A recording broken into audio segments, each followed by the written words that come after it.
Matthew 16:7.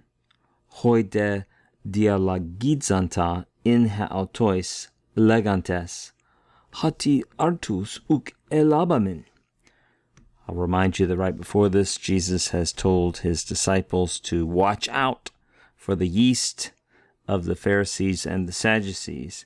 We read, then they, notice how the hoi there is functioning just like a personal pronoun altoi would, then they were discussing among themselves, saying, and there's a question here, the hati could function like the beginning of a quotation mark, so this could be the quotation, or most English translations include it in the quotation, and so the hati is part of what the disciples are saying, because we did not take bread. We did not bring loaves. We did not take bread with us. So there's a little bit of an ellipsis here. Jesus said this about the yeast of the Pharisees and Sadducees because we didn't bring loaves with us. We didn't bring any bread with us.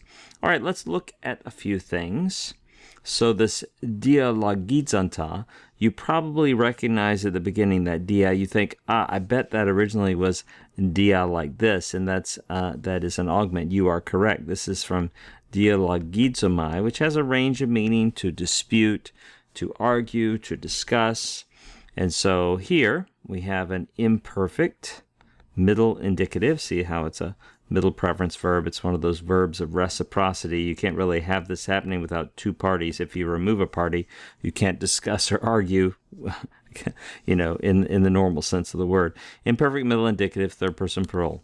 They were discussing among themselves. And then we have this pleonastic participle of speech introducing what they were saying. It's because we didn't bring any bread. He's saying this, I guess. The disciples are trying to figure out what Jesus means by this warning. One final thing we'll look at is this verb elabamin. That is, of course, from lambano, from the verb lambano. You can see the reduced stem. This is an aorist active indicative, first person plural. Notice how it's negated. We did not take, and there's your accusative direct object. It's in the plural. We did not take breads. We did not take loaves with us on this trip.